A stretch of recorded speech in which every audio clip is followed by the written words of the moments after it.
नमस्कार, मेरा नाम डॉक्टर नज़र अंसारी है। ज्ञान मंच में आपका बहुत बहुत स्वागत है। दोस्तों, आज 16 जून 2024 है और आज बहुत गर्मी है। आज टेम्परेचर बहुत है, 47 हो गया है। मैं जिस जगह पे रहता हूँ, ये इलाका लखीमपुर खीरी है, उत्तर प्रदेश का। आज यहाँ पर 47 है और कल भी इसी के आसपास टेम्परेचर था और बीती रात में तो 35 हो गया था। मौसम विभाग कह रहा है कि दिन में 47 के आसपास रहेगा और 35 रात में भी रहेगा। ऐसा 19 जून तक चलता रहेगा। तो मैं तो यही कहूँगा कि गर्मी से बचना बहुत ज़रूरी है, लू से बचना बहुत ज़रूरी है। मैंने भी गर्मी से बचने वाले कॉटन के कपड़े पहन रखे हैं। और इसके अलावा मैं जहाँ पर हूँ, जिस जगह पर हूँ, जहाँ पर वीडियो बना रहा हूँ, ये हमारा स्टूडियो, ये एक सिंपल क्लास है, ये कोई एसी रूम नहीं है। लेकिन किसी भी काम को करने के लिए डेडिकेशन बहुत ज़रूरी है, बहुत ज़रूरी है। समर्पण की भावना बहुत ज़रूरी है। सेक्रीफाइसेस, बिना कुर्बानी के, बिना सेक्रीफाइसेस के दुनिया में कुछ भी नहीं हो सकता। शॉर्टकट तो कुछ है भी नहीं। तो इसलिए सेक्रीफाइसेस बहुत ज़रूरी है। गर्मी है तो क्या करना, जब हम कुछ सेक्रीफाइस करेंगे, कुर्बानी करेंगे, तो उसका हमें कुछ रिवार्ड मिलेगा, हमें उसका फल मिलेगा। तो आज मैं आपको बता दूं कि इंग्लिश पूरी दुनिया में सबसे ज़्यादा बोली जाने वाली भाषा है और दुर्भाग्य यह है कि भारत में मात्र 10.63% ही लोग इंग्लिश बोल रहे हैं। बाकी क्यों नहीं बोल रहे हैं? ज्ञानी तो हैं, उन्हें नॉलेज है, उन्हें ग्रामर की भी जानकारी है, सारे रूल्स भी पता है, उसके बावजूद भी इंग्लिश नहीं बोल पाते हैं। कई लोग तो उनमें ऐसे भी हैं जिनको अखबार पढ़ना आता है, बुक्स पढ़ना आता है, लोग बोलते हैं तो वो समझ भी लेते हैं, लेकिन उन्हें खुद बोलना नहीं आता। वजह यह है कि उन्होंने कोई प्रैक्टिस नहीं किया है, ना तो प्रैक्टिस किया है और ना उन्होंने कोई टीम बनाई है। तो भाई, बिना प्रैक्टिस के कुछ भी नहीं होता। इंग्लिश बोलने के लिए मैं अक्सर ही कहता हूँ, ये ज़रूरी नहीं है कि आप ग्रामर सीखो, रूल्स सीखो, बहुत लंबे चौड़े कोचिंग इंस्टीट्यूशंस में जाओ, ये कुछ भी ज़रूरी नहीं है। आपने देखा कि बच्चे जब पैदा होते हैं, माँ के पेट से दुनिया में आते हैं, तो 6 महीने और साल भर तक, 2 साल तक वो कुछ नहीं बोलते हैं। वो सुनते रहते हैं, ऑब्ज़र्व करते हैं, उसके बाद बोलना शुरू कर देते हैं। यही हमारे साथ होना चाहिए। इंग्लिश चूँकि हमारी अपनी भाषा नहीं है, हम सब भारतीय हैं, ये भारत की भाषा नहीं है, विदेशी भाषा है। तो विदेशी भाषा के लिए हमें प्रैक्टिस करना पड़ेगा।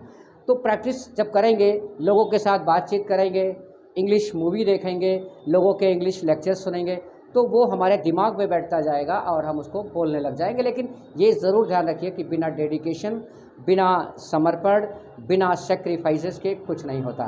तो मैं यही कहूँगा कि एटलीस्ट का मतलब होता है कम से कम, एटलीस्ट 1 या 2 दोस्त ज़रूर बना लें, जिनके साथ आपको मौका मिले तो आप कम्युनिकेशन करें, उनके साथ कम्युनिकेट करें, उनसे बातचीत करें और उनको ये चैनल भी ज्वाइन करा दें, ताकि जो आप सीख रहे हैं वो लोग भी यही सीखें और दोनों लोग मिलकर आपस में बात कर पाएँ।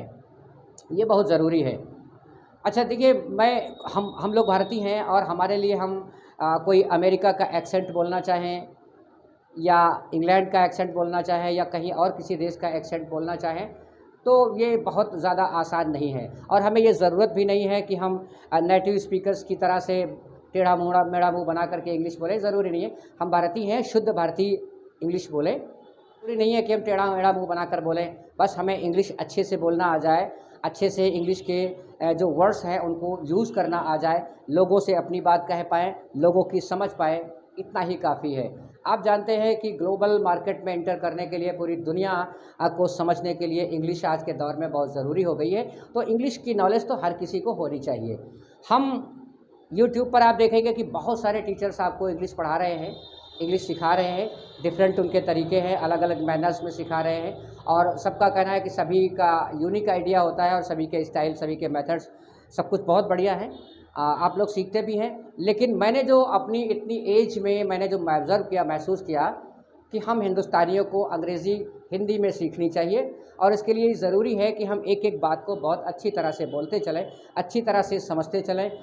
इंग्लिश के शब्दों का अर्थ जान लेना काफ़ी नहीं है, बल्कि उनके इमोशंस, उनके भाव, उनके अंदर छुपा क्या है, वो एक्सप्रेशंस भी आने चाहिए। जब हम उन्हें अच्छी तरह समझ पाएंगे, हम उस शब्द के एक्सप्रेशंस तभी ला पाएंगे हमारी बॉडी लैंग्वेज तभी बोल पाएगी, ये बहुत ज़रूरी है। अगर रटेंगे उन शब्दों को की मीनिंग जान जाएंगे, बोलेंगे, हम उसको समझेंगे नहीं तो हमारे अंदर से भाव कुछ उठेगा ही नहीं। बस यही हो जाएगा कि जैसे कबीरदास कहते हैं कि नर के साथ सुआ हरि बोले, हरि प्रताप न जाने।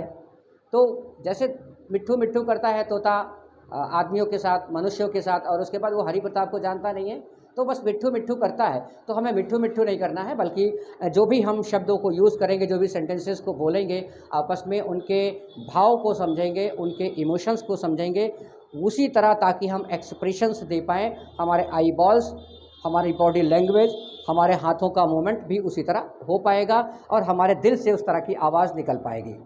आइए आज का सफ़र शुरू करते हैं। हम मान लीजिए कि हम लोग इंग्लिश लैंग्वेज में नए हैं, पहली बार इसमें कदम रख रहे हैं, तो पहली बार क्या करेंगे?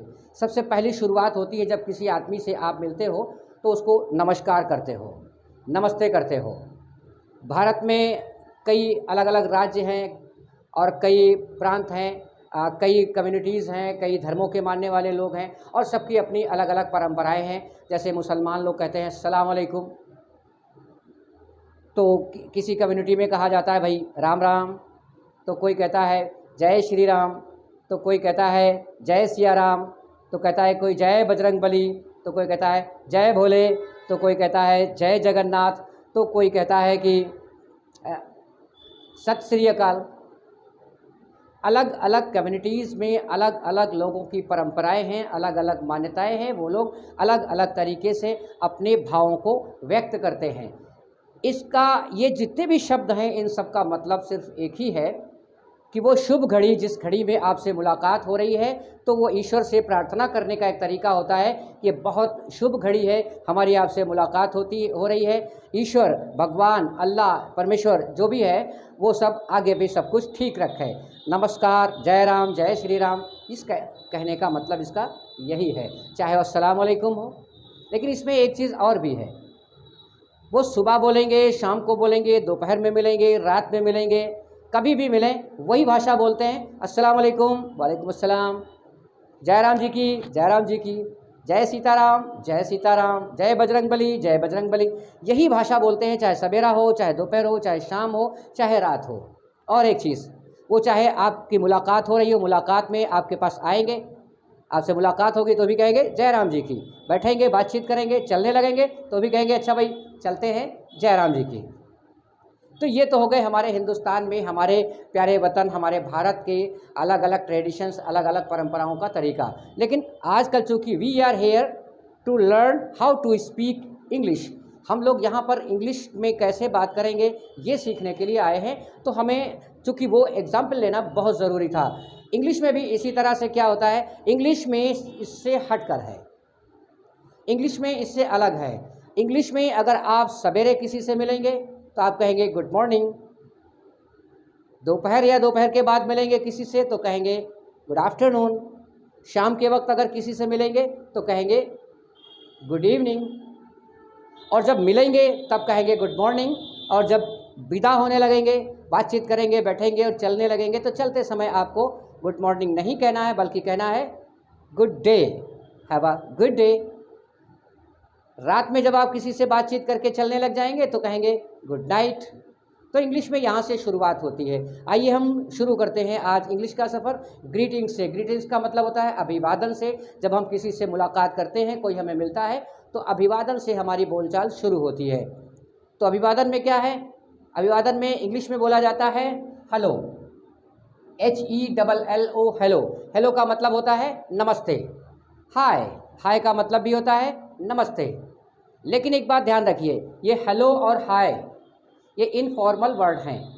इन्हें आप कभी भी जो अपने से पद में ज़्यादा हों या अपने से उम्र में ज़्यादा हों, उनसे कभी बोलने नहीं चाहिए, क्योंकि इससे सम्मान नहीं होता है। हेलो हाय आप सिर्फ अपने दोस्तों में ही बोल सकते हैं, लेकिन आपके पापा हैं, आपकी मदर हैं, आपकी आंटी हैं, आपके सर हैं, या जो भी आपसे बड़े हैं, उनसे आप अगर हेलो हाय करते हैं तो फिर ये इनफॉर्मल माना जाएगा, ये असभ्य माना जाएगा।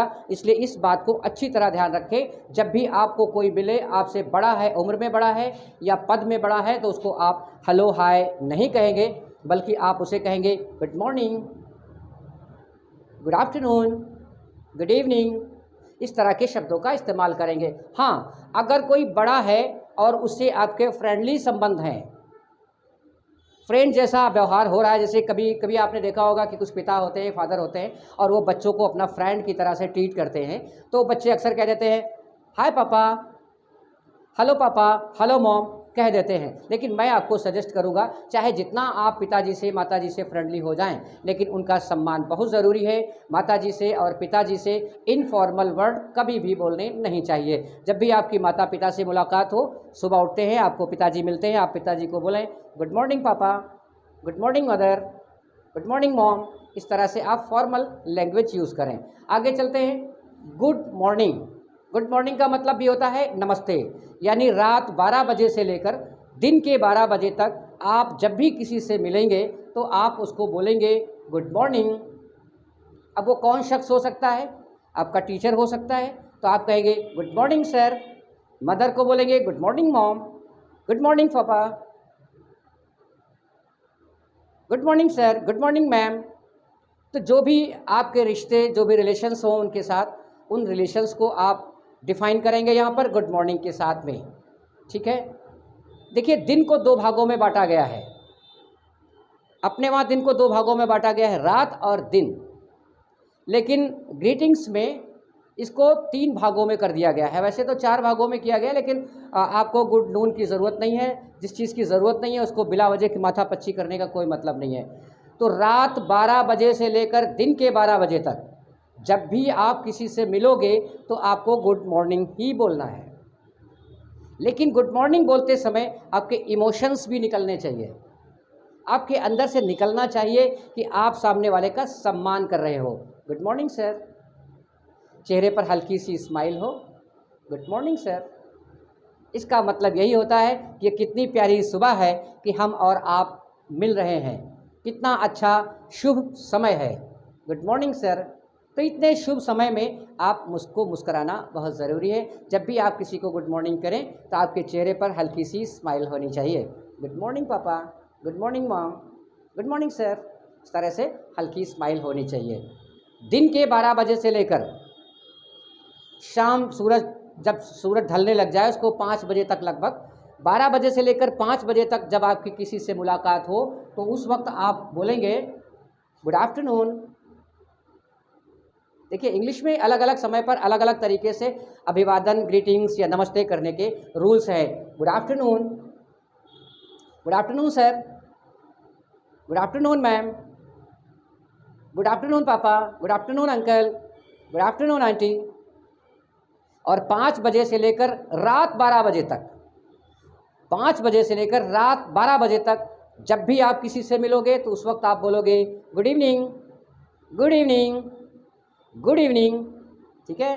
गुड इवनिंग पापा, good evening sir, good evening mom, good evening dear, good evening uncle, good evening बोलोगे। लेकिन गुड मॉर्निंग का समय हो, गुड आफ्टरनून का समय हो या गुड इवनिंग का समय हो, इन शब्दों को बोलते समय आपके चेहरे पर स्माइल बहुत ज़रूरी है। बिना स्माइल के इन शब्दों का या किसी को नमस्कार करने का कोई मतलब नहीं होता। रोते हुए नमस्कार करेंगे, सैड सैड आप ग्रीटिंग करेंगे, अच्छा नहीं है, गलत है। आपकी भावनाएं छलकनी चाहिए। अच्छा ठीक है, आइए एग्जाम्पल से समझते हैं। आप सुबह सुबह, हम दोनों तरह के एग्जाम्पल आपको देंगे। आप जब दोस्त से अपने मिलने जाओगे तो किस तरह से बात करोगे। यहाँ पर लिखते हैं, आप पहुँचे अपने दोस्त के घर, आपने नॉक किया। नॉक का मतलब होता है कुंडी खटखटाना।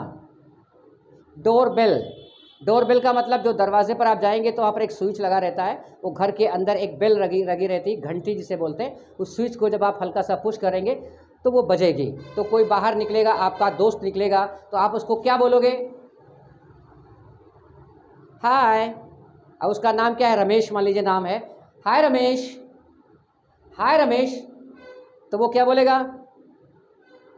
आपका नाम मान लीजिए महेश है, तो वो कहेगा हेलो महेश, या फिर hi Mahesh, hello Ramesh, hi Mahesh. How's you, how's you का मतलब कैसा है तू, तू कैसा है। Hi Ramesh, hello Mahesh, how's you. तू कैसा है? आई एम फाइन, मैं ठीक हूँ। आई एम फाइन, मैं ठीक हूँ, यू से। और तुम बताओ? सेम हेयर, मैं भी ठीक हूँ। सेम हेयर, मैं भी ठीक हूँ। क्या हुआ? House you? आप पहुँचे, हेलो, दूसरे कहा हाय, आपने कहा हाउस यू, कैसे हो, या तू कैसा है? उधर से क्या कहेगा? आई एम फाइन, एंड यू? तो आप बोलोगे सेम हेयर, मैं भी ठीक हूँ। ओके, सिट, बैठ बैठ। आप बैठ जाते हो। फिर वो कहेगा कि what do you like, T R cold drink? What do you like, T R cold drink? तो आप कहोगे हाँ, एनीथिंग विल डू, कुछ भी ले आओ यार, एनीथिंग विल डू, कुछ भी ले आओ।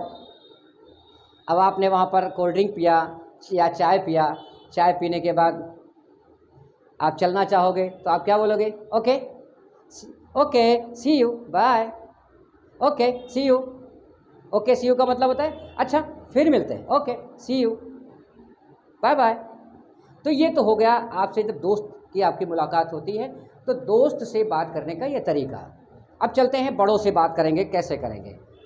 आप पहुँचे, मान लीजिए अपने अंकल के वहाँ पहुँचे, कोई रिलेटिव्स के वहाँ पहुँचे, मामा के वहाँ पहुँचे या कहीं भी गए और आपने वहाँ पर नॉक किया, मामा बाहर निकले तो आप उनसे क्या कहेंगे? अपने भारतीय परंपरा में तो पैर छूते हैं, भारतीय संस्कृत में, लेकिन इंग्लिश में आप क्या कहेंगे? वहाँ जाएंगे तो कहेंगे good morning uncle, good morning uncle. Uncle क्या बोलेंगे? वेरी गुड मॉर्निंग बेटा। आप क्या पूछेंगे? How are you uncle? तो वो कहेंगे आई एम फाइन बेटा, एंड हाउ आर यू? और तुम कैसे हो? आई एम फाइन टू, मैं भी ठीक हूँ। अब अंकल ने आपसे पूछ लिया कि हाउ इज़ योर मदर, आपकी मम्मी कैसी हैं? तो आप बोलोगे शी इज़ ऑल राइट, वो भी ठीक है। ओके, हैव सीट प्लीज़, बैठिए, हैव सीट प्लीज़, बैठिए। अब आप बैठ गए तो आपके अंकल आपसे पूछते हैं what would you like to have, cold drink और tea? What would you like to have, cold drink और टी? चाय पिएंगे या ठंडा पिएंगे?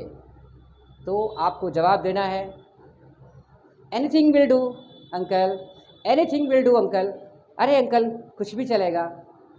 तो अंकल ने कोई चीज़ मंगवाई, ठंडा मंगवाया या चाय मंगवाई, आपने पिया और पीने के बाद अब आप चलना चाहते हो तो आप अंकल से क्या बोलोगे?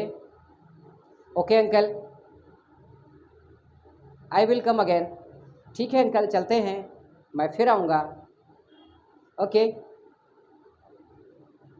Have a nice day uncle, have a nice day uncle. अब अंकल क्या बोलेंगे? हैव अ नाइस डे बेटा, बाय बाय बाय। ठीक है, इस तरह से आपका कन्वर्सेशन हो जाता है। तो इन जो सेंटेंसेस हमने आपको सिखाए हैं आज, इन सेंटेंसेस को आप नोटबुक में कहीं नोट कर लीजिएगा और इसके लिए ज़रूरी है कि आपका कोई फ्रेंड हो, एक हो या दो हो, उनके साथ बैठकर आप इस तरह से बातें कर सकते हो। तो प्रैक्टिस जितना कर सकते हो उतना ही आपको इंग्लिश बोलना आएगा। ये ज़रूरी नहीं है कि आप टेढ़ा मेढ़ा मुँह करके बना करके नेटिव स्पीकर्स की तरह से इंग्लिश बोलो, नहीं। आप सीख रहे हो, बिगनर्स हो, आप जिस तरह से मैं आपको बता रहा हूँ इसी तरह से आप इंग्लिश सीखें और आपको बोलना आ जाएगा, मैं पूरी गारंटी देता हूँ। लेकिन इस वीडियो को आप भी देखें और अपने दोस्तों को भी शेयर करा दें ताकि आपको दोनों को कम्युनिकेशन में कोई परेशानी ना हो। और उम्मीद करता हूँ कि आज का सफ़र आपको अच्छा लगा होगा। जितने भी लोग इस वीडियो को अभी देख रहे हैं, अगर आपने इस चैनल को सब्सक्राइब नहीं किया है तो नीचे जो सब्सक्रिप्शन का बटन दिया हुआ है उस पर हल्का सा उंगली टच कर दीजिए, जिससे हम आपके साथ जुड़ पाएँ और हम आप मिल करके इस भाषा को अच्छी तरह सीख पाए, अपनी पर्सनालिटी में निखार ला पाए और ग्रूम कर पाएँ अपने आप को। क्योंकि दुनिया मुट्ठी में आपकी तभी होगी जब आपको इंग्लिश आएगी, क्योंकि ग्लोबल मार्केट में इंग्लिश भरी पड़ी है। दुनिया को जानने के लिए इंग्लिश का ज्ञान होना बहुत ज़रूरी है और ये प्रैक्टिस आएगा, कॉन्फिडेंस डेवलप होगा आपका। जितना ज़्यादा कॉन्फिडेंस आपके अंदर आएगा उतना अच्छा आप इंग्लिश बोल पाओगे। चलो मिलते हैं अगले एपिसोड में कुछ अच्छे सेंटेंसेस के साथ, अच्छी भाषा के साथ। अपना बहुत ख्याल रखिए, ध्यान रखिएगा, गर्मी बहुत है, अगर ज़्यादा ज़रूरी ना हो तो बाहर ना निकलें। घर के अंदर ही रहें। गर्मी से बचाव बहुत ज़रूरी है। ज़िंदगी है तो इंग्लिश भी है और दुनिया है, इसलिए स्वस्थ रहना नंबर 1। Thank you.